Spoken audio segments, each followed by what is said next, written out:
Miralgi Mingsel YouTube channel asigi mai kairagi. Mayam bikas NBS na iko nona taram nokseri. Mayangi mafamdo kudol tamchena bagidamakta. Ngasi su full horror story maghagpudo na lakseri. Wari asigi mamingdi. TAMNALAIGI Colonial. Hingliba madilay kidraba kanaga sumari layna jadi. Wakal na mapung pana sagasadun isabani. Hauksik amuk tamin rasi TAMNALAIGI Colonial.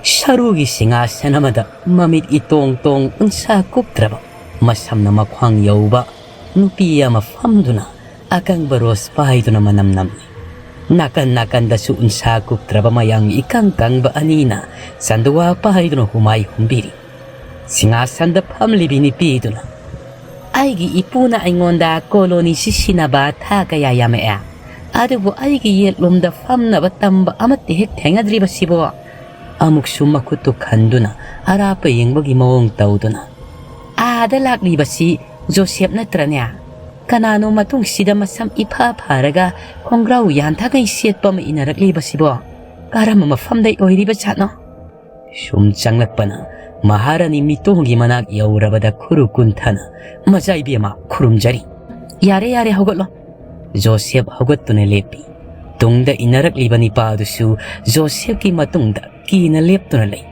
maharani mitong na Joseph nupa si masada susay tau jabra natraga na magi masada pojesta oraga susay tau libro natraga na mo accident la hayo tasi Princess Ibiyama ay magna pojesta uti natri lampak tamatin kungun karaga tado na layramani ay nataho na magnatabani na karam na siba no hayo di kandre hutak pogi mali ay di misi si dilude da advisor thamchet nakal the lep to lairi ba advisor thamchet na atakpi yodo princess nupa si mataw karam na sikiba no haibada nangi time chindu puthorak to na yengo asai digi sanari ba wari mayam do ta do na lairamba nauna sanglak pa asiba do na khali moi gi tamna lai lai bak se yamna chakhut pa jani nya to time chinga inben taw lairami nya nai he aikoi mirai bak te na oini oiroi na yena do na lairi advisor thamchet na time machine on tawduna yengai flashback tani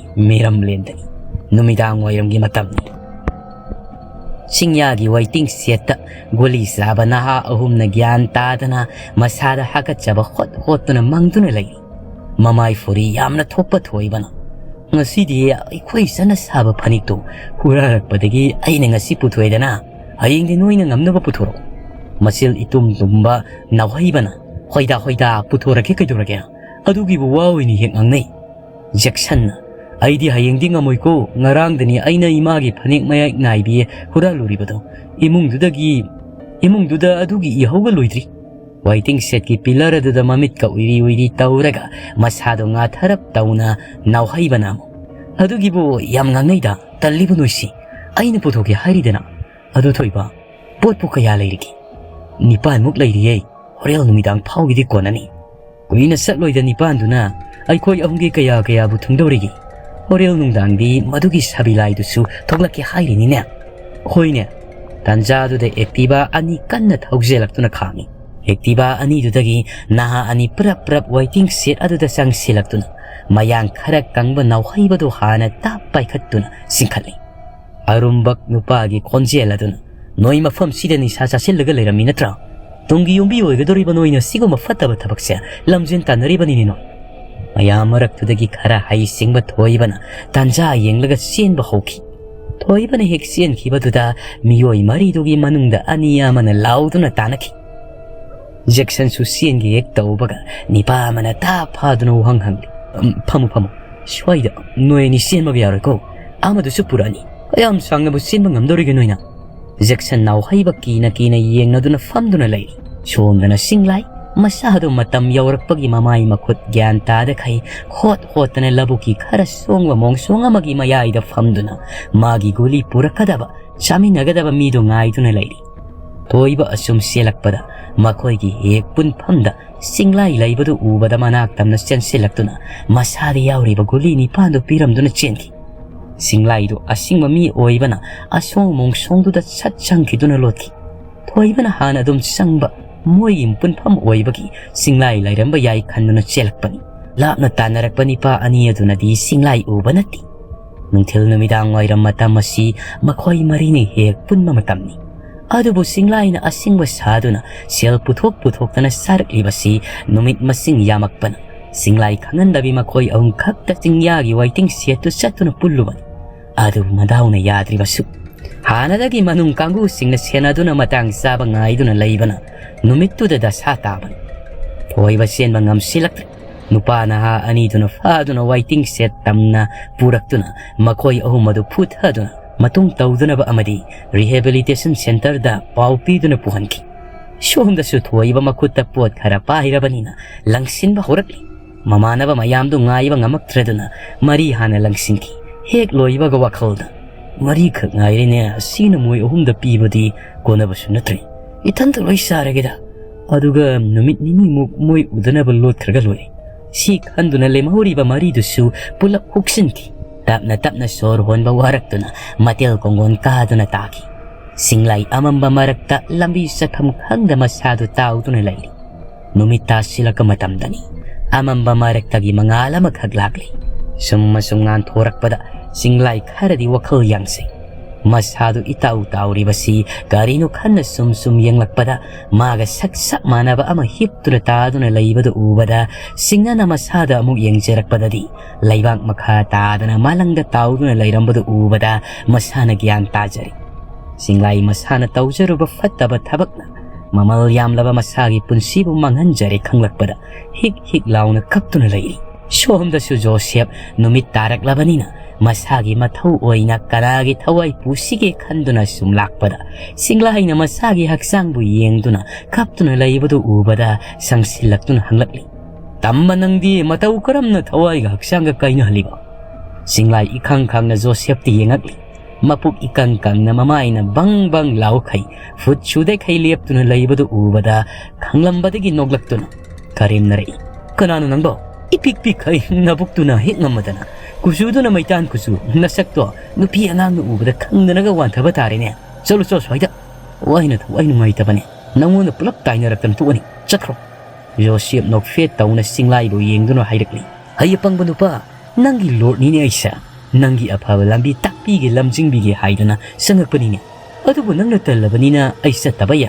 Adubo nang natalaba nina ay sa tabayadra. Pare. Singlay, amuk tangay biko ba, my lord? Ay gilambi tapi haisibu heaven gilambiro. No. Heaven chatpagi lambi di pick up ti mama soida na lakani. Lakpagi matam su yaurakli. Makoy ga loy na chatlaban. Nang hilda haibadi norokta may samarakta sayna khangduna kanna lauduna soida na lairagadaban. Ay ga hana tengna horibase. Daw yari banini na. Ay bu hilda ay di kanagi mafamda akaiba tawdri. Karigi hilda laidoriba. Ibanga nang nasiriba misise lainap haijay misi baloni niya nang imatam yaudana na sana tibong kamjabagi na sana na sabo khatsaban aduna ni nang hilda chatoisi aldawa na laidoy saruk ay koigi koloni da satto na nungay na nago punsida hingba amuk yana ba niya ay kapuna chasi haisina karigi koloni kanana sima koloni nakoy ay koy gumba matam sada na sikiba singi koloni hilda laigadaba singdagi kannaba a koloni samna hairabada private company gumani deposit salary pangoida basina asiko ka ngaureida yari sasilo ngai khoni nangba ima baba yunggi mi amatta unaning mapok trabro singlai nge hak tumin laiduna mapuk ning nung sirak ta bangam silaktre tapna khumlakli ai gib ima baba isan su uning hoi ai amuktang di makoibu yangam kiki singlai gi yumda Joseph ka punna laktuna sumangda letlai imungda di sangba yadre ko sida leptuna imungda kari tauri kai ngangri haibadu yemu holda philam ka padawna screendagi mapahaga mamahaga urakli mapana mama sakto oda nasani pa lakpa ngairi dubo nasa soga tokanina nungtigi mana halakpa ngaibada numidang sak sarakribase kayam kuirage na nangbo adum taurabadina nasado sokpa sum helaktana anabo olaninya yengo ibani namagi damag asuk wari base manadi kaisu khango hek halakpaga khanaba hauba nisa khaiba tumam japong khangandaba sinatana mangonegi minung sidi phangaroina hik launa kaptuna mapa ꯑꯩꯈꯣꯏ ꯑꯅꯤꯒꯤ ꯏꯆꯥꯁꯦ ꯀꯔꯝꯕ ꯃꯇꯝꯗ ꯒ꯭ꯌꯥꯟ ꯇꯥꯔꯛꯇꯨꯅ ꯃꯃꯥ ꯃꯄꯥꯒꯤ ꯁꯦꯕꯥ ꯇꯧꯔꯛꯀꯗꯧꯔꯤꯕ? ꯁꯨꯝꯅ ꯇꯧꯔꯝꯕ ꯏꯆꯥ ꯅꯠꯇꯦꯀꯣ. ꯑꯩꯈꯣꯏꯅ ꯃꯥꯕꯨ ꯌꯣꯛꯂꯛꯄꯗ ꯀꯔꯣꯝꯗ ꯑꯁꯣꯏꯕ ꯌꯥꯎꯈ꯭ꯔꯕꯅꯣ ꯈꯪꯗꯦ. ꯅꯨꯡꯁꯤꯕ ꯎꯠꯄꯗ ꯀꯥ ꯍꯦꯟꯃꯟꯈ꯭ꯔꯦ. ꯃꯃꯥꯟꯅꯕ ꯂꯣꯏꯅꯕꯗ ꯀꯔꯝꯕ ꯃꯤ ꯂꯣꯏꯅꯔꯤ, ꯀꯅꯥꯒ ꯆꯠꯂꯤ ꯍꯥꯏꯕ ꯅꯣꯡꯃꯇ ꯌꯦꯡꯁꯜꯂꯨꯗꯦ. ꯑꯃ ꯏꯆꯥꯗ ꯅꯨꯡꯁꯤꯕ ꯎꯠꯄ ꯍꯦꯟꯃꯜꯂꯕꯁꯨꯅꯦ ꯐꯠꯂꯝꯗ꯭ꯔꯤꯗ. ꯁꯦꯟꯇꯔꯗ ꯀꯌꯥꯔꯛ ꯊꯝꯃꯨ ꯐꯔꯦ ꯍꯥꯏꯗꯅ ꯊꯣꯛꯂꯛꯄꯗ ꯑꯗꯨꯃꯛ ꯍꯧꯏ. ꯑꯍꯜꯅ ꯅꯣꯡꯃ ꯅꯣꯡꯃꯒꯤ ꯁꯨꯝ ꯑꯣꯏꯁꯤꯜꯂꯛꯂꯤ. ꯑꯩꯈꯣꯏꯅ ꯂꯩꯔꯤꯉꯩꯗꯤ ꯐꯩ. ꯑꯩꯈꯣꯏꯅ ꯂꯩꯈꯤꯗꯕ ꯃꯇꯝꯗ ꯀꯔꯤꯅꯣ ꯃꯥꯅ ꯇꯧꯍꯧꯒꯗꯧꯔꯤꯕꯁꯤꯕꯣ? ꯁꯣꯝꯗꯁꯨ ꯃꯆꯜꯅ ꯑꯉꯥꯡ ꯑꯣꯏꯔꯤꯉꯩꯒꯤ, ꯑꯁꯣꯝꯗꯁꯨ ꯃꯆꯟꯅ ꯑꯉꯥꯡ ꯑꯣꯏꯔꯤꯀꯥꯟꯒꯤ ꯃꯕꯨꯡꯒ ꯀꯥꯞꯃꯤꯟꯅꯕ ꯐꯣꯇꯣ ꯐ꯭ꯔꯦꯝꯗꯨ ꯌꯦꯡꯗꯨꯅ ꯀꯞꯇꯨꯅ ꯂꯩꯔꯤ. ꯇꯥꯃꯣ, ꯅꯪ ꯒ꯭ꯌꯥꯟ ꯇꯥꯔꯣꯕ. ꯏꯃꯥ ꯕꯕꯥꯅ ꯋꯥꯔꯤ ꯑꯃꯠꯇ ꯎꯗ꯭ꯔꯕ꯭ꯔꯣ? ꯏꯃꯥꯟꯅꯕꯤ ꯃꯌꯥꯝ ꯃꯃꯥꯡꯗ, ꯂꯩꯀꯥꯏ ꯃꯤꯌꯥꯝ ꯃꯃꯥꯡꯗ ꯑꯃꯨꯛꯇꯪꯗꯤ 이봉 ꯑꯃ ꯂꯩ. ꯃꯆꯟ ꯑꯩꯒꯤꯗꯃꯛ ꯃꯄꯥꯝꯕꯣꯝ ꯇꯤꯡꯕꯤꯔꯤ ꯍꯥꯏꯗꯅ ꯂꯦꯟꯅꯖꯒꯦꯕ.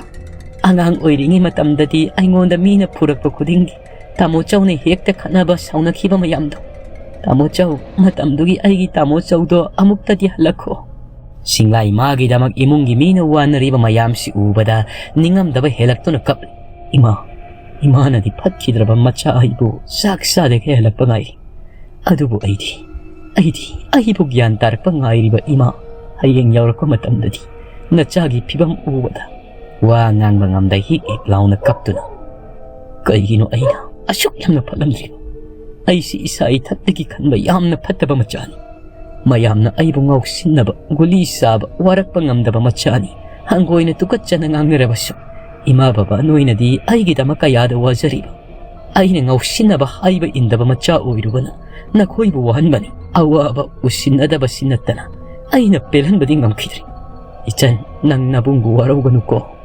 ꯑꯩꯒꯤ ꯃꯔꯝꯒꯤ ꯅꯪ ꯅꯃꯥꯟꯅꯕꯤ ꯄꯨꯟꯕ ꯉꯝꯗꯕ, ꯂꯩꯀꯥꯏ ꯊꯣꯛꯄ ꯉꯝꯗꯕꯁꯤꯡꯗꯣ ꯈꯪꯕꯤꯈꯤꯗꯦ ꯍꯥꯏꯗꯅ ꯅꯕꯨꯡꯕꯨ ꯋꯥꯔꯧꯒꯅꯨ. ꯍꯌꯦꯡꯗꯒꯤꯗꯤ ꯅꯪꯅ ꯏꯃꯥꯕꯨ ꯊꯦꯝꯖꯤꯟꯕꯤꯔꯛꯎꯀꯣ. ꯖꯣꯁꯦꯞꯅ, ꯆꯤꯡꯂꯥꯏ, ꯑꯩꯈꯣꯏꯒꯤ ꯀꯣꯂꯣꯅꯤꯗ ꯆꯠꯅꯕ ꯇꯧꯔꯁꯤꯅ. ꯃꯇꯝ ꯌꯧꯁꯤꯜꯂꯛꯂꯦ. ꯍꯦꯜꯒꯤ ꯃꯤꯗꯣ ꯂꯥꯛꯂꯗꯤ ꯑꯩꯅ ꯅꯪꯕꯨ ꯑꯃꯨꯛ ꯃꯨꯜꯍꯧꯕ ꯉꯝꯃꯣꯏ.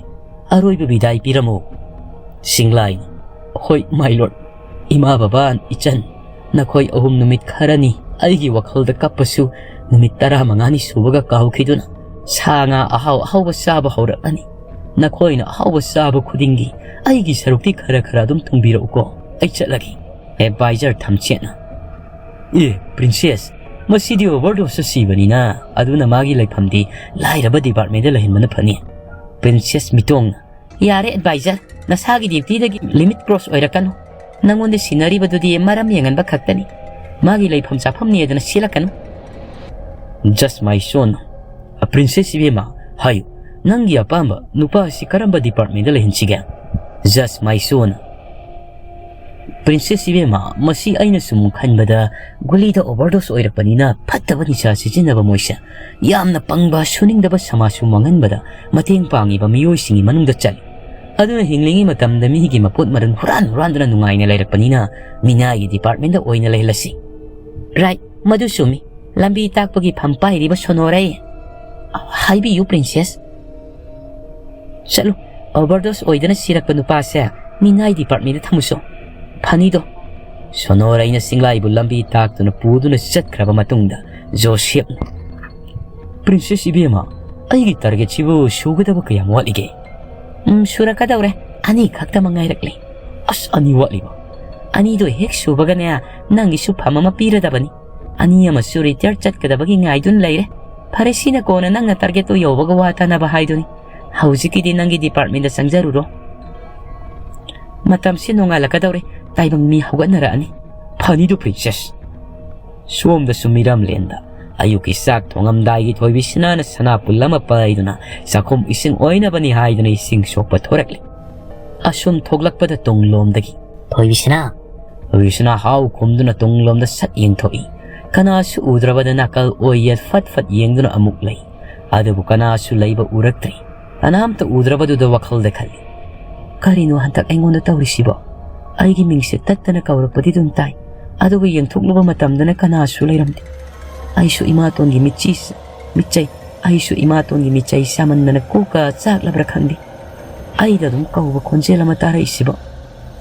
Asi khandunay sing soklaga mayumda changlakpadadi hainakidraba laikaygi pakhang sari khongniem lukhoi amuk lairambadu ubada mayum sangma ngamdraduna thongalda ngihak lepi.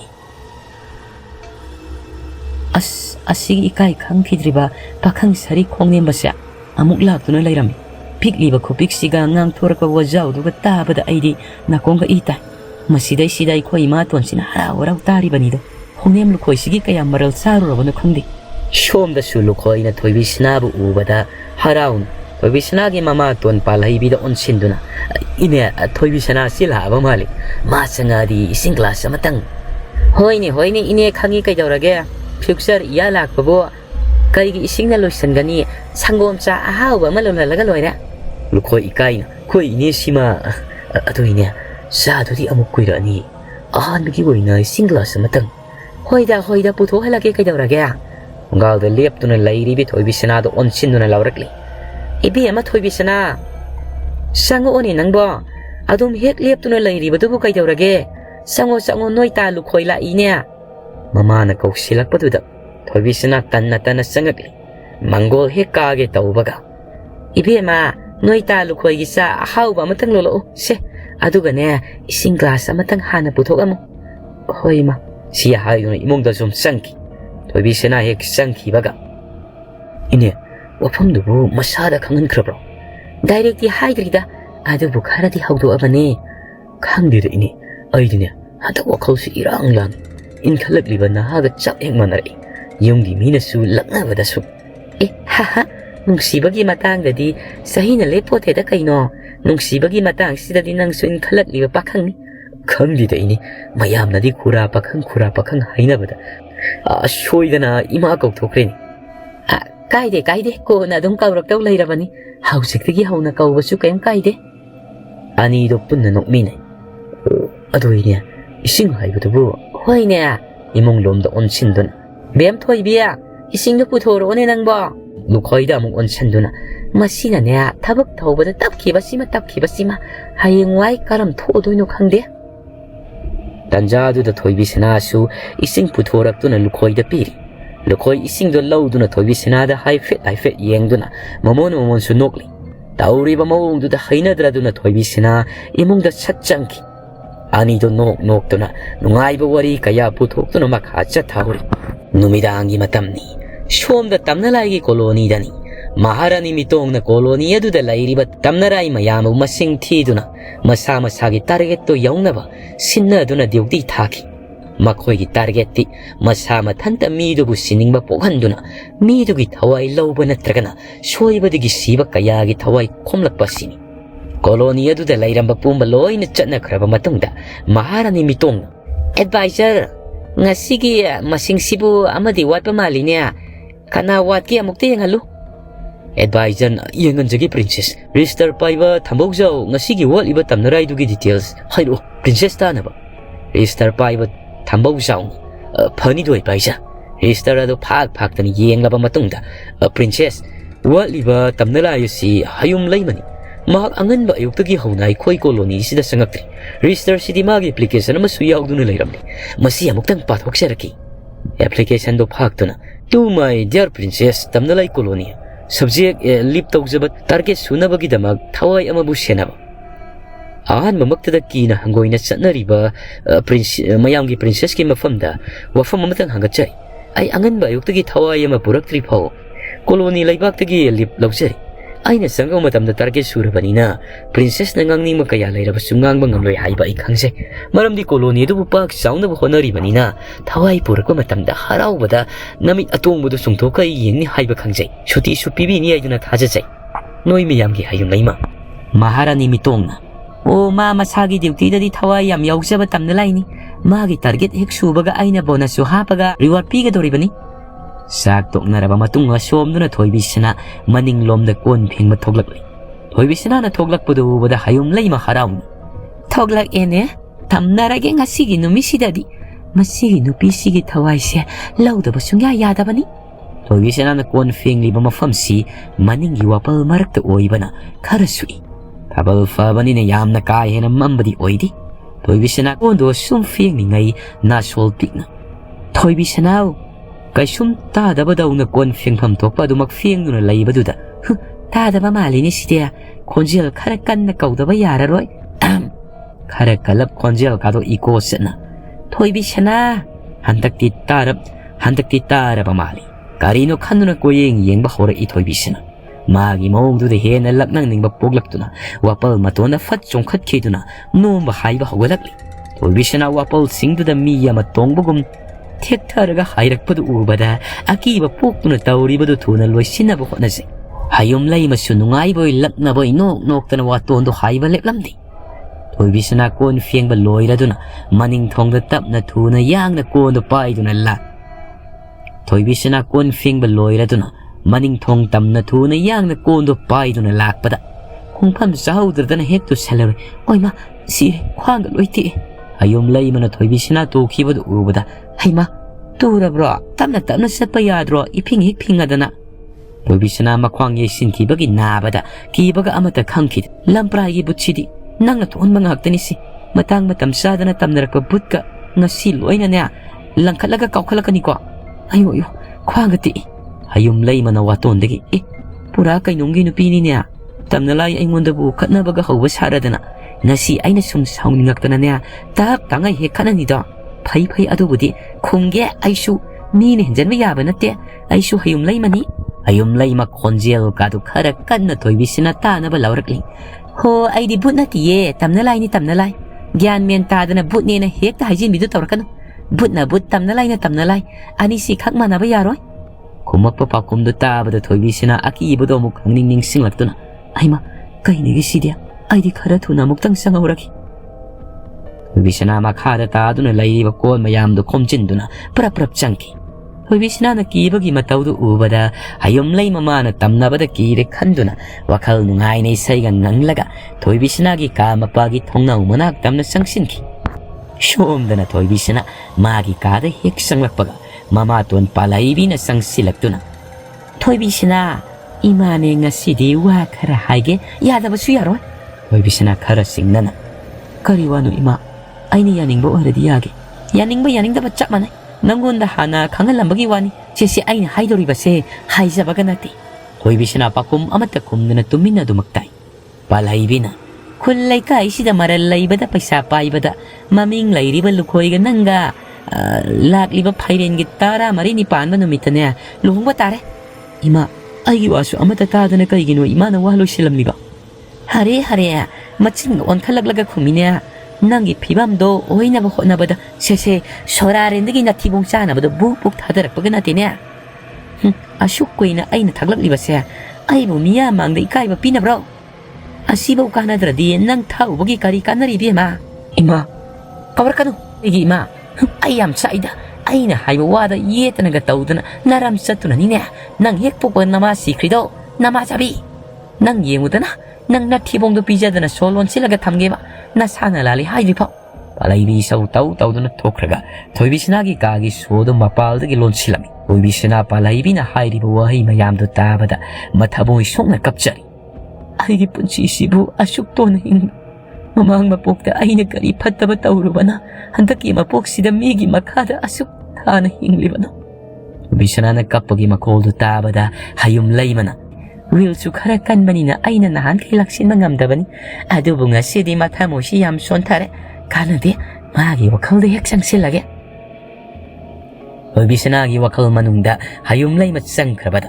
ꯊꯣꯏꯕꯤꯁꯅꯥꯅ ꯑꯩꯒꯤ ꯄꯨꯟꯁꯤꯁꯦ ꯂꯣꯏꯍꯟꯅꯤꯡꯂꯦ ꯑꯁꯨꯛ ꯇꯣꯟꯅ ꯍꯤꯡꯒꯗꯕꯒꯤ ꯁꯔꯨꯛ ꯁꯤꯈꯤꯕꯅ ꯐꯔꯦ ꯑꯃꯨꯛꯇꯪ ꯄꯣꯛꯄ ꯃꯤꯒꯤ ꯃꯄꯣꯛꯅꯤ ꯑꯩꯁꯨ ꯏꯁꯥ ꯏꯔꯣꯝꯗꯣꯝ ꯂꯦꯞꯆꯕ ꯉꯝꯃꯅꯤ ꯑꯩꯕꯨ ꯌꯨꯝꯁꯤꯗꯒꯤ ꯆꯦꯟꯈ꯭ꯔꯁꯤꯔꯅꯦ ꯑꯃꯨꯛꯁꯨ ꯃꯃꯥꯇꯣꯟꯅ ꯍꯥꯏꯔꯝꯕ ꯅꯪ ꯄꯣꯛꯄꯗꯒꯤ ꯅꯃꯥ ꯁꯤꯈꯤꯕꯅꯤ ꯍꯥꯏꯕ ꯋꯥꯍꯩꯗꯨ ꯅꯤꯡꯁꯤꯡꯂꯛꯇꯨꯅ ꯃꯃꯥ ꯆꯥꯕꯤ ꯑꯩꯕꯨ ꯍꯤꯡꯕꯗ ꯃꯇꯤꯛ ꯆꯥꯔꯤꯕ꯭ꯔꯥ ꯆꯥꯗꯦ ꯏꯃꯥꯒꯤ ꯃꯤꯅꯨꯡꯁꯤ ꯐꯪꯗ꯭ꯔꯕ ꯑꯩꯁꯦ ꯏꯃꯥꯒꯤ ꯃꯇꯨꯡ ꯏꯟꯅꯗꯨꯅ ꯄꯨꯟꯁꯤꯁꯦ ꯂꯣꯏꯍꯟꯈ꯭ꯔꯒꯦ ꯊꯣꯏꯕꯤꯁꯅꯥ ꯆꯨꯅꯤ ꯑꯃ ꯄꯥꯏꯗꯨꯅ ꯐꯃꯨꯡ ꯃꯊꯛ ꯇꯨꯜ ꯑꯃ ꯊꯥꯔꯒ ꯌꯨꯝꯒꯤ ꯌꯥꯡꯂꯦꯟ ꯑꯗꯨꯗ ꯆꯨꯅꯤꯗꯨ ꯀꯤꯁꯜꯂꯤ ꯑꯗꯨꯒ ꯃꯉꯛꯁꯝꯗꯨ ꯊꯨꯗꯨꯅ ꯃꯁꯥ ꯃꯇꯣꯝꯗ ꯊꯋꯥꯏ ꯊꯥꯖꯈꯤ ꯊꯋꯥꯏꯒ ꯍꯛꯆꯥꯡꯒꯤ ꯍꯦꯛ ꯈꯥꯏꯅꯈꯤꯕꯒ ꯍꯌꯨꯝ ꯂꯩꯃꯁꯨ ꯊꯣꯏꯕꯤꯁꯅꯥꯒꯤ ꯋꯥꯈꯜꯗꯒꯤ ꯊꯣꯔꯛꯂꯤ ꯊꯣꯏꯕꯤꯁꯅꯥꯒꯤ ꯊꯋꯥꯏꯁꯨ ꯊꯣꯛꯂꯛꯇꯨꯅ ꯍꯌꯨꯝ ꯂꯩꯃꯗ ꯃꯨꯟꯅ ꯌꯦꯡꯂꯗꯨꯅ ꯀꯅꯥꯅꯣꯅ ꯍꯪꯖꯔꯛꯂꯤ ꯅꯪ ꯀꯅꯥꯅꯣ ꯑꯩꯒꯤ ꯏꯁꯥꯗꯒꯤ ꯊꯣꯛꯂꯛꯂꯤꯕ ꯅꯪ ꯀꯅꯥꯅꯣ ꯍꯌꯨꯝ ꯂꯩꯃ ꯃꯃꯣꯟ ꯅꯣꯛꯇꯨꯅ Aine nangi asona wakanne aise. Ai asona wakan. Mani. Nangi asona wakalda mateng pangliba tamnalai ne. Matam kuire aina nangbu sangduna lairakpa. Adubu nangdi thamoi kanbana asona wakal khandabana sangba ngamdabani. Hausikti aina ngamme. Aiga loina na punna chatlasi. Toibisina aroibu oina mayumbu yengjaramduna hayomlai magi matung inarakli. Colony do yaubada toibisina da pum namak taktuna maharani mitong do respect pihalli. Mitong hayomlai ma nangi thongna se thagat ningai ni. Ningkhibadagi hongdaba anam kanba thongna fabagi damak aina nangbu achaubu reward piduna ikai khumnagani. Hayomlai man thagat chari aduba princess nupi masa sige department di karamada thamba tare. Mayumdagi suwana lenjara abanina ne nungai na lehelasi risk department gi lambi sangpham takro aduga hayum laima nangdi aina aigi personnel secretary gi phampira bani princess ibema kripani hayum laima na thoibisna bu puduna lakpagi lambi da joseph na purakpani pa amaga thainarami thoibisna na di nipa du ubanati adubu nipa du na di thoibisna du ubada apa ma phogjerami joseph maharani mitongi manak yaurabada nipa du masak taktuna kangal mitongi nipado bu ubada masado pamlakpagi ikhat khatuna wari haujali oi mau nangi kupasa sidi kainoma pura BTS ki bihini ni malisa asaidi pongau hek ngaure joseph na karino the princess lefam gi just tawgadra hairaga flirt taw leitu ba mitong joseph nanga mukta ngai khone asaidi pongau ngaure haibani kamai tawni sidia pura bihini me malise he baijar nupa sige maming mataw garam na sige bahay ba do yeng otuna advisor thamsiat na yeng laba matungda princess nupa sige maming ya hen ko aduga mana sige bagi maram na hu thaksilaga ahing athengbada gari gi speed yang na thaurakpadagi yu thaksilaga ahing athengbada gari gi speed yang na thaurakpadagi pot puthorakpata ta amada thingjinbadagi leikidabani oh nasak adu khajaraga kari gi yu thaksilaga ngausinari bano nangdi yam pamuye nangi damak nasak ipa phajaraga joseph na princess masigi nipa sisu masana warakpa ngamnabagi sijaban masuminai department na thamba phatro joseph haiba pukang ba saktiba nang haipa duk yam sari ba sibu karino ha nasana lauriba role dugi chana nangangu joseph na khonda sidia ahan bada counter da hana pushalo personal secretary gi pham hayum lai made sinakrabani magi manakta hana pusinduna ne kingi card ama sana ba haiko joseph na ashukuina aina thawai purakpasya promotion pini di haiba aduga chungpi di pitaba aduga ngarang nahan khakta join tawrakpada ngairiba hayum laimadi phamga silandanaga mitong hai apangba bujao nangi di aina chief secretary ohendawri banina chalu aina haibada tawruso aduga ne bi man manupa sidine amupura kadaba bionda mana phamnaba siarga to sengdoktana ai yeta thanduna thamgada baniko joseph phani do princess Shom na risk department da mayam gi mother oiribi season thoibisna da colonial sida chanariba rules and regulation takpa loirabada thoibisna na mathanda khanjai colonial sibu pak sana sauna bagidamak mara laijadaba thawai kaya singamdana sihanba thamoi sontha lakpa matamda mathanda sinabagi wakhal khalanba sibu asumba khongthanglani khudong thidana siba singsigi mafamse sagar amagum khalabasu hingba yariba punsi amabu mangalliba thawai singidi norokumbani phare ai masigi rules semtokpa ngamnaba honadaba yadre tamnalai gi laibak tadi miyoiba singna thabak taungnaba angan mamatamse moi gi dinumidang amagumbani tamnalai colony si isik signa pungja khara lairaba matung moi gi matam amuk yaurak laduna langba hongnarakli paumi thaduna colony du laiba tamnalai pumba kauduna meeting tawri Maharani mitong asigi meeting sidi announce ama taungnabagi dama kauba meeting ni akhangba kharabudi yauramani khangnabasu akhangbasu munataro ngasidagi ai princess oidre queen oirabane tamnalai mayamdu ingau ngauna amana amada hangnai karino hairiba sibu haidan mitong makata warol di public minister saphabadagi tarasi saphabana masida hainingmibasi princess haibadi laisabida sijinnaba mingauni Hogsik ex princess na ngasidagi queen oirani haibagi wantok ti ngasidagi ma couple life ta sangi haibadi magi spokes pangkri tamnalai mayam kanano aikoi gi king oidoriba sibu kanano saphabana kaino panglang da langsin biraibo hairkadaba dumuk lairaban ꯑꯩꯕꯨ ꯁꯥꯎꯂꯛꯀꯅꯨꯀꯣ ꯋꯥ ꯃꯈꯥ ꯇꯥꯒꯦ ꯇꯨꯃꯤꯟ ꯂꯩꯌꯨ ꯑꯩꯈꯣꯏ ꯃꯌꯥꯝꯒꯤ king ꯑꯣꯏꯗꯧꯔꯤꯕꯁꯤꯅ ꯉꯁꯤ ꯈꯛꯇꯃꯛ ꯇꯝꯅꯂꯥꯏ ꯀꯣꯂꯣꯅꯤꯗ ꯖꯣꯏꯟ ꯇꯧꯕ ꯌꯥꯍꯦꯟꯁꯦ ꯃꯁꯤꯅ ꯑꯣꯏꯔꯅꯤ ꯌꯥꯍꯦꯟ ꯂꯥꯎꯊꯣꯔꯛꯂꯤꯕꯗꯨ ꯇꯥꯕꯗ ꯏꯉꯛ ꯉꯛꯆꯥꯅꯅ ꯃꯌꯥꯝ ꯃꯔꯛꯇ ꯐꯝꯗꯨꯅ ꯂꯩꯔꯤꯕ ꯊꯣꯏꯕꯤꯁꯅꯥꯗ ꯌꯦꯡꯉꯛꯏ ꯐꯅꯌꯥꯝ ꯄꯥꯝꯖꯔꯕꯁꯨ ꯃꯍꯥꯔꯥꯅꯤꯒꯤ ꯌꯥꯊꯪꯅ ꯐꯥꯖꯤꯟꯈꯤꯕꯒꯨꯝ ꯈꯜꯂꯝꯃꯤ ꯁꯥꯐꯕꯅ ꯑꯗꯨꯒ ꯑꯃꯅ ꯃꯤꯅꯥꯏ ꯗꯤꯄꯥꯔꯠꯃꯦꯟꯗ ꯂꯩꯔꯤꯕ ꯇꯝꯅꯂꯥꯏꯒꯤ ꯑꯣꯐꯔ ꯑꯃ ꯂꯥꯛꯆꯩ ꯆꯍꯤ ꯑꯃꯗ ꯑꯃꯨꯛꯇꯪ ꯂꯥꯛꯄ ꯀꯦꯁ ꯋꯥꯡꯈꯠꯄ ꯉꯝꯅꯕ ꯄꯤꯕ ꯑꯣꯐꯔꯅꯤ ꯉꯁꯤꯗꯒꯤ ꯍꯧꯔꯒ ꯊꯥ ꯑꯃ ꯐꯥꯎꯒꯤ ꯃꯅꯨꯡꯗ ꯊꯋꯥꯏ 15 ꯄꯨꯔꯛꯄ ꯉꯝꯂꯕꯗꯤ ꯃꯤꯗꯜ ꯗꯤꯄꯥꯔꯠꯃꯦꯟꯗ ꯄ꯭ꯔꯃꯣꯁꯟ ꯄꯤꯔꯅꯤ ꯑꯗꯨꯒ ꯃꯤꯗꯜ ꯗꯤꯄꯥꯔꯠꯃꯦꯟꯁꯤꯡ ꯊꯋꯥꯏ 10 ꯄꯨꯔꯛꯄ ꯉꯝꯂꯕꯗꯤ ꯔꯤꯁ ꯗꯤꯄꯥꯔꯠꯃꯦꯟꯗ ꯄ꯭ꯔꯃꯣꯁꯟ ꯄꯤꯔꯒꯅꯤ ꯔꯤꯁ ꯗꯤꯄꯥꯔꯠꯃꯦꯟꯅ ꯊꯥ ꯑꯃ ꯚꯦꯀꯦꯁꯟ ꯄꯤꯔꯤ ꯊꯥ ꯑꯃꯒꯤ ꯃꯅꯨꯡꯁꯤꯗ ꯅꯣꯏꯅ ꯆꯠꯅꯤꯡꯕ ꯃꯐꯝꯗ ꯆꯠꯄ ꯂꯥꯡꯕ ꯌꯥꯒꯅꯤ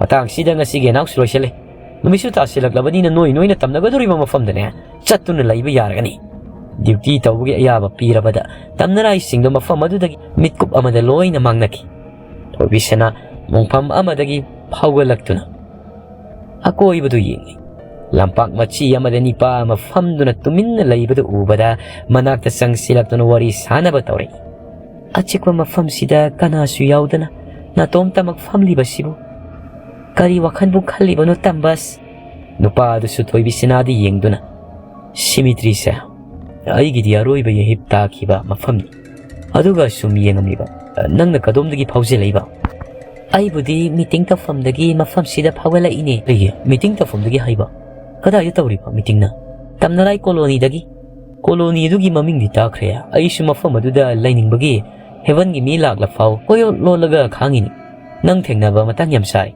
ꯑꯩꯁꯨ ꯃꯐꯝꯗꯨꯗ ꯈꯔ ꯄꯨꯕꯤꯌꯨꯗꯅ ꯊꯣꯏꯕꯤꯁꯅꯥ ꯋꯥꯈꯜ ꯈꯔ ꯋꯥꯅ ꯂꯩꯍꯩꯕ ꯅꯠꯇꯦꯗ ꯑꯗꯨꯗ ꯂꯩꯗꯣꯏ ꯁꯔꯨꯛ ꯍꯦꯜꯗ ꯂꯩꯕꯅ ꯐꯩ ꯑꯩꯈꯣꯏ ꯀꯣꯂꯣꯅꯤ ꯑꯗꯨꯗꯤ ꯍꯦꯟꯅ ꯄꯥꯞ ꯂꯪꯁꯤꯟꯕ ꯃꯐꯝꯅꯤ ꯀꯔꯤꯅꯣ ꯍꯥꯏꯔꯤꯁꯤꯕꯣ ꯑꯩꯅ ꯇꯥꯕꯗꯗꯤ ꯅꯨꯡꯉꯥꯏꯌꯦꯅ ꯇꯥꯏꯌꯦꯕ ꯊꯣꯏꯕꯤꯁꯅꯥꯅ ꯀꯣꯂꯣꯅꯤ ꯑꯗꯨꯗ ꯆꯠꯅꯔꯤꯕ ꯔꯨꯜ ꯃꯌꯥꯝ ꯄꯨꯝꯕ ꯇꯝꯂꯕ ꯃꯇꯨꯡꯗ ꯅꯤꯄꯥꯗꯨ ꯃꯁꯥ ꯃꯊꯟꯇ ꯁꯨꯁꯥꯏꯠ ꯇꯧꯕ ꯑꯣꯏꯔꯝꯗ꯭ꯔꯕ ꯑꯀꯤꯕ ꯑꯁꯨꯝꯕ ꯋꯥꯈꯜꯁꯤꯗ ꯇꯝꯅꯂꯥꯏꯁꯤꯒꯤ ꯃꯄꯥꯡꯒꯜ ꯑꯣꯏꯗꯨꯅ ꯍꯦꯟꯅ ꯃꯇꯦꯡ ꯄꯥꯡꯁꯤꯟꯗꯨꯅ ꯃꯤꯗꯨꯕꯨ ꯁꯦꯟꯕ ꯑꯣꯏꯔꯝꯂꯕ ꯑꯗꯨꯅꯅꯦ ꯑꯩꯅ ꯔꯨꯜꯁꯤꯕꯨ ꯁꯦꯝꯗꯣꯛꯄ ꯄꯥꯝꯃꯤ ꯍꯥꯏꯔꯤꯕ ꯑꯗꯨꯕꯨ ꯏꯊꯟꯇꯅ ꯉꯝꯒꯗ꯭ꯔꯥ ꯉꯝꯃꯣꯏꯗ꯭ꯔꯥ ꯍꯥꯏꯕꯗꯤ ꯈꯪꯗ꯭ꯔꯤ ꯅꯪꯒꯤ ꯃꯇꯦꯡ ꯑꯩꯅꯁꯨ ꯄꯥꯡꯕ ꯌꯥꯅꯕ ꯑꯩꯁꯨ ꯃꯐꯝꯗꯨꯗ ꯄꯨꯔꯣ ꯑꯗꯨꯒ ꯏꯕꯥꯅꯤ ꯄꯨꯟꯅ ꯍꯣꯠꯅꯃꯤꯟꯅꯗꯨꯅꯅꯦ ꯁꯦꯝꯗꯣꯛꯄ ꯉꯝꯕ꯭ꯔꯥ ꯌꯦꯡꯉꯁꯤ ꯑꯩꯁꯨ ꯅꯪꯒꯤ ꯃꯇꯦꯡ ꯄꯥꯡꯅꯤꯡꯉꯦꯕ ꯑꯩ ꯅꯪꯕꯨ ꯄꯨꯔꯒꯦ ꯅꯣꯡꯉꯥꯜꯂꯝꯗꯥꯏ ꯃꯇꯝꯗ ꯃꯐꯝꯁꯤꯗ ꯊꯦꯡꯅꯁꯤ ꯑꯗꯨ ꯑꯩꯁꯨ ꯆꯠꯂꯒꯦ ꯆꯠꯂꯝꯗꯥꯏ ꯃꯇꯝꯁꯤꯗ ꯃꯤꯡꯗꯣ ꯑꯃꯨꯛꯇꯪ ꯈꯪꯖꯈꯤꯒꯦ ꯅꯤꯡꯊꯦꯝ ꯑꯣ ꯑꯗꯨꯗꯤ ꯑꯩ ꯆꯠꯂꯦꯀꯣ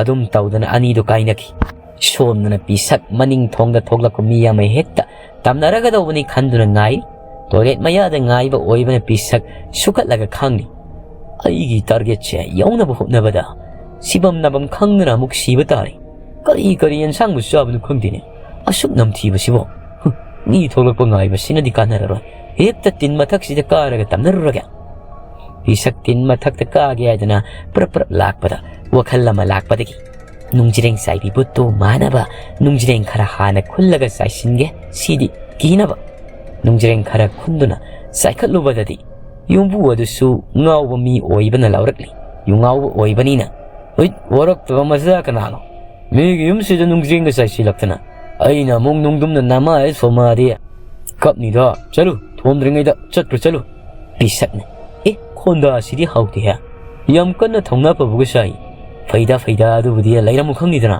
ꯃꯅꯤꯡ ꯂꯝꯕꯤ ꯆꯦꯟꯗꯤ ꯐꯥꯎ ꯇꯝꯅꯒꯦ ꯄꯤꯁꯛꯀꯤ ꯗꯥꯎ ꯌꯥꯗꯕ ꯍꯥꯏꯕꯗꯨꯔꯥ ꯅꯠꯇ꯭ꯔꯒꯅ ꯃꯇꯥꯡ ꯆꯥꯗꯕ ꯑꯣꯏꯗꯧꯔꯤꯕ꯭ꯔꯥ ꯄꯤꯁꯛꯅ ꯆꯪꯂꯛꯂꯤꯕ ꯌꯨꯝꯁꯦ ꯌꯨꯗ ꯂꯥꯏꯁꯨꯔꯕ ꯃꯁꯥꯗ ꯑꯀꯤ ꯑꯈꯪ ꯄꯣꯛꯇ꯭ꯔꯕ ꯂꯩꯀꯥꯏ ꯈꯨꯜꯗꯨꯗ ꯃꯊꯣꯡ ꯆꯥꯗꯕ ꯃꯌꯥꯝꯅ ꯉꯥꯡꯅꯔꯤꯕ ꯑꯃꯒꯤ ꯌꯨꯝꯗꯅꯤ ꯄꯤꯁꯛ ꯌꯨꯝꯊꯛ ꯑꯗꯨꯗ ꯏꯁꯩ ꯉꯪꯗꯨꯅ ꯆꯠꯂꯤ ꯌꯨꯝꯊꯛ ꯀꯨꯞꯂꯤꯕ ꯇꯤꯟꯁꯤꯅ ꯍꯅꯨꯔꯕ꯭ꯔꯥ ꯀꯩꯅꯣ ꯈꯪꯗꯦꯅꯦ ꯈꯤꯇꯪ ꯅꯦꯠꯊꯕꯗ ꯇꯦꯛꯀꯗꯧ ꯃꯥꯜꯂꯦꯕ ꯁꯤꯕꯨ ꯑꯩꯅꯁꯨ ꯀꯟꯅ ꯇꯝꯅꯔꯤꯕꯁꯦ ꯃꯁꯤꯒꯤ ꯅꯤꯄꯥꯁꯨ ꯍꯣꯏ ꯃꯥꯏꯒ ꯍꯥꯏꯔꯛꯇꯦꯅ ꯈꯪꯂꯤꯕ꯭ꯔꯥ ꯈꯪꯗ꯭ꯔꯤꯕ꯭ꯔꯥ ꯈꯪꯗꯦ ꯀꯤꯔꯤꯕ꯭ꯔꯥ ꯀꯤꯗ꯭ꯔꯕꯁꯨ ꯈꯪꯗꯦ ꯊꯛꯇꯨꯗ ꯏꯁꯩꯒ ꯉꯪꯂꯒ ꯀꯣꯏꯆꯠ ꯆꯠꯂ ꯐꯥꯎꯕ ꯀꯥꯟꯅꯗ꯭ꯔꯕꯗ ꯀꯟꯅ ꯑꯀꯤꯕ ꯈꯣꯟꯖꯦꯜ ꯑꯃꯗ ꯅꯣꯛꯁꯤꯜꯂꯛꯂꯤ ꯌꯨꯉꯥꯎꯕ ꯅꯤꯄꯥꯗꯨꯅ ꯉꯥꯏꯍꯥꯛꯇꯪ ꯇꯨꯝꯕꯁꯤꯗ ꯇꯨꯝꯐꯝꯒ ꯈꯪꯍꯟꯗꯕ ꯚꯨꯠ ꯑꯣꯏꯒꯦꯔꯥ ꯃꯤ ꯑꯣꯏꯒꯦꯔꯥ ꯅꯪꯗ ꯐꯨꯗꯅꯗꯤ ꯇꯨꯔꯣꯏ ꯁꯤ ꯍꯥꯏꯗꯅ ꯏꯃꯨꯡꯗꯨꯗꯒꯤ ꯆꯩꯇꯨꯞ ꯑꯃ ꯄꯥꯏꯗꯨꯅ ꯃꯄꯥꯜ ꯆꯦꯟꯊꯣꯔꯛꯇꯨꯅ ꯌꯨꯝꯊꯛꯇ ꯂꯩꯔꯤꯕ ꯇꯝꯅꯔꯥꯏꯗꯨꯗ ꯚꯨꯠ ꯁꯥꯕ ꯊꯨꯅ ꯃꯈꯥꯗ ꯀꯨꯝꯊꯔꯛꯎ ꯋꯥꯔꯤ ꯆꯞ ꯆꯥꯅ ꯑꯃꯨꯛꯇ ꯁꯥꯁꯤ ꯄꯤꯁꯛꯇꯨꯁꯨ ꯃꯤ ꯊꯣꯛꯂꯛꯄ ꯎꯕꯗ ꯍꯔꯥꯎꯅ ꯍꯦꯟꯅ ꯀꯤꯅꯕ ꯍꯥꯏꯗꯅ Makada masamga sangna khaklibadu thadaraga songtharakli songtharakpa kongpham chahawdabagi amuktu sanbada yungawo nipaduna songthabadi haitradi kaidobugi songkhalino kairak puro haibura yadabro kakhatpuna kamaina kariba haitradi kaido karino shakfam duga chita sangba hek maladana pisak tuduna lairambadagi sak haugattuna masam asangbado mangna thadaduna nipadugi manak tamna akiba kongthang amada thangduna lagli nusit khara khara silakpada pisakki mamit ikuku manatun isau sauba machin manung sangsilaga panba akiba saktamdu ubada masadu nisaga pungan handuna kirakpa phaurakpada tawfam khangdana makhuta pairiba saitup aduna mafam marang khangdana pisakta pangkanda kansilamduna imungda thuna yangna sensenkri pisak kaplaga tamnaba lakrabu higa yaidaba yararo tawrisi karama makhalgi minu khangdini tamnalaidabu saina kanba ngamni aida yumsidagi chachakhragi tamnaba yaba imung nati masi somdasu amuk singlaina kanagi imungda sanglaga tamnagadoribano khanduna sum lakpada hana pulamba thoiba nauhaiba makhoi ani labukta lairamduna pokhairambadu ubada mamanaba oirama makhoi ani sidagi hekta hauragi khanduna changakli nauhaibana aikoi pabunga imaga se makoina center sida pangthamnamak thamni kasumta su kanadi thoglakpada dum hekta saningi center da lairure saningba fabusu nataba thoibana adubudi center da tainanuda ikoina control tobu ngamdabugini fanyam parami kaino aikoi center da lairubudige jiksan di masana kangjabani na nakai sengna padribok thoroi center dugi mating pangduna laini haibudage haujiti gyan thina tadana aikoi ga phokpundri kaino aikoi soisana gyan buta dum phanida adu phabangamdri sinine matamduda labuki pali lauri du mi senbagi makol tarakpada ani do haungnaruba tawdana fatfat yengni kine lairingai khonjel amunamu langsinbadu henjalanu ko noishu ai dawna tamnarai koloni da lairaga minai oidana awaba thabak mayam suraga laisani masakti udana khonjel khakta tabaduda ani do kiraduna lauduna senba ho moina selabasu singlaina tanaduna wangang ngai koni sen hinune noibu tanaba waine phamko phajana wari sasine gyan tana amukta sasyamni sen hinune ani do sen ba sunglep lamti hena dum sen kakki noi ngai kho haiba si yadrabani na ne noi ani mang loina sathoge do hairakliba wahaido tabada aniduna saganu aikhoibu thadokpiyo si haidana mayum yaunaba sensenaki ubada harause anidugi mataudu ubada singlai moigi tamnaba siri yamna nungaiba jatnine ani sikidana ga tawini kannaga senki phaniyam dum nungairi hayengsu tamnage somdasu amuk nungsiba kainabagi damak sai sudribi nupi angang ama kaptuna laibadu ubada tamnarai nupi amana nupi masadugi pungning wakal pumnamak sonthar kamit ko ngaiduna lay tamnarai bu senariba thoibi senasu anidugi mawng mataw mayam dum mitfam soiduna kupni yengduna lay nupi masaduna sumwari sarakpada siba duna toina pallabada matang sare khanduna nupi masadugi wakalga connect tawduna fat paisinki thoibi senadu su tamnalai ne hek paisinki baga masu paisilakni nipi masaduna aduk yamna namthak tawrambo aina nangbu nungsibagi angang oijirabasu sienbado yakibani aduga hausik nangna amuk nupi ama sensilaktuna aikhoibu ikaiba piba aisi ima bebana haibadu yajaramladi asi yauna ikaiba sopa nangibasa nangjaram loitabani hayeng yauradi mipung khuding khangani aigi lohongba kairi haidana nipado atopa nupi ama sele etana wa launarani matamduda laikai miyam mangda ima babana mapau thokpa ngamoidabaduga aigi oigadaba pibo ai ima babana chokpadu yengba ngamoi aduna I hojik kaidawni phamangduda koisa chattuna masilda kaidawni sonduna chalambadiki laire soft tawgadaba ama laire ai hojik siba nattana maram amata laitri aina sikrabasu sibagi maram hangnarakani hangnaba matamda nipaduna huntok lambagi atopa nupi senkibagi sibani haibadaki aigidi phajafam laiti sira phawmingcha thiraga sibadudi aidi ikai karam tawni sidabadi yadri amuksu siraga ithanta muk mangjaba aina siba matamda ima baba moi khakni wahawgadawa nipadugi nupi adugadi amuk nungaina laikidoi ai siba yadri magi mamangda matik saba mi ama oina ba honagani nupi masadugi wakalduna sum khalakpadagi tamnarai anidu laiba yadutuna paithorakni hek paithorakpaga khanaba mu hawalakni ngarang na handa lakpa nang na surul ga thugairadana nangbu takpi tamidabra karamba department gi karamba case ki tamnalai no nang tamnalai amana tawba duty da tamnalai amana kuthing jenba yadi haibase khangra nang queen gi punishment ki dabrona hingbagi matam watliba punsi amabu kaigino nang na masa mathanta sinaba ithil piriba sumaina koi possess tawraga sibane hena colony adu da nungaiba department da case awang bada leiba phangdori bane asukwana leidoi saruk tamnalai gi colony adu da nungaina leijabana phatra mioi bagi punsi sa yamna tangna phangba mapokni punsi sida awaba kaya nungaiba kaya lam thengna duna chatpa problem ama thoglak labadi solve tawnaba lambi su adum leigani kaino noina nasana thandagi khaliba madu nangna upham thokti ubagi suma thauktadi nang ngasi aigi thabakta ayetpa ohenbagi damak nangbu serak phangandana di toai target churam dai nang na loina mangalli hauksimak maharani gi manakta sattuna wakalugani si hairam duna mangkri thoibisina sumabu amuk kauraklani khangladuna cemetery manakta lehawbani padugi manakta laktuna punna amuk tamnalaigi colony da lakam thoibisina na lakam matamdadi wari pumba thoibisina ga thengna kiba tamnalai duga liram badagi maharani mitong yamna sauna layami thoibisina na thawai amabu puduna lakpu ubada sauramadu khara phatharaduna anaubu thawai du taram taram oktuna sibagi maram hanglami paisagi damak mina hatok pibani khanglakpada nungai tabak poktuna awangba case ta thamnaba order tawrami nipadu sangan khraba matung maharani mitong na thoibisina da wahang hangakli thoibisina nang tamnalai amagi rule khangdabra nang na lawriba role se thawai yamna purakpa ngamba tamnalai da reward piye aduga tamnalai amada ayetpa piba tamnalai aduna penalty phangi haibase nang kaura male thoibisina na ai pumnama khangjaye queen colony sida chanariba rule mayam se aishu afabalomda ohening khanbana isana tawroidaba thabak khara tawkri madugi damak ngakpigani mitongna kari haiba rule semtokpa nangi kari na tik laidana maharani aina piba rule bu nangna semtokadoriba nangni hena sairak phangani haibagi akiba poktabro thoibisina na aina haidariba wasi suloibok tabini amadi asum aral nainabini hairabadi phangdariba sairakto harauna logjagi kari haiba asuk si thawaidaba kanalai nupi macha se maithakta ngauraga thamu ya hena amukta ngai ko queen colony ama leirabadi phajana mapung phana semgatke khallabadi ningthau maharani khaki wa tagadaba nati praja miyam gi su yauna tagadabani praja na pamliba thabakto afaba oiramnabadi aikoshu tawba yaina hayu thoibisna nangna pamliba semtoko pamasi karino maharani mitongadasu magi nupana hairabani kaina tominna masin khumda khailai thoibisna na lord taibang mi oina hingadabagi punsi watliba miyoi kayabu makoina energy khara sontharakpa matamda aikoina possess tawduna society holibase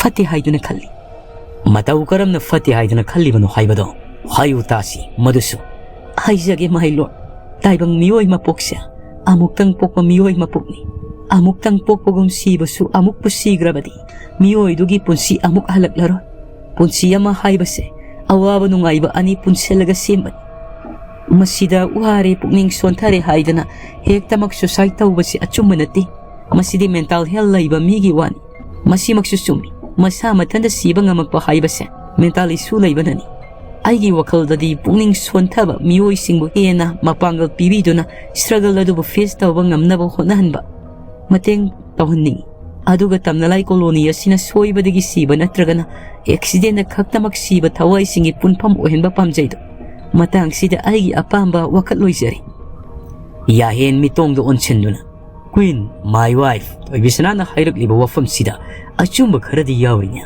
masibu nangbu yaningdrabro mitong maraiga kolaga moi king na khanbadumak adum pangthokpiyo aigi di yaningdaba laite adom na lepakpa phirepta mitongi wa tarabanina yahen paumi ama thaduna colony gi tamnalai pumba kauduna warning tore ngasi haiba numit sidagi asonba energy da sangsinduna society tawhanningbagi wakhalon khanba possess tawdo athingba pira society tawhanningbagi mot ena thawna hapiduna thamgadabani ngasidagi rules sina sanaragadabani ko matang asida tamnalai gi colony hairiba horror amadi comedy oiriba wari solution jari aroi boina bikas NBS na mayamba khurum jari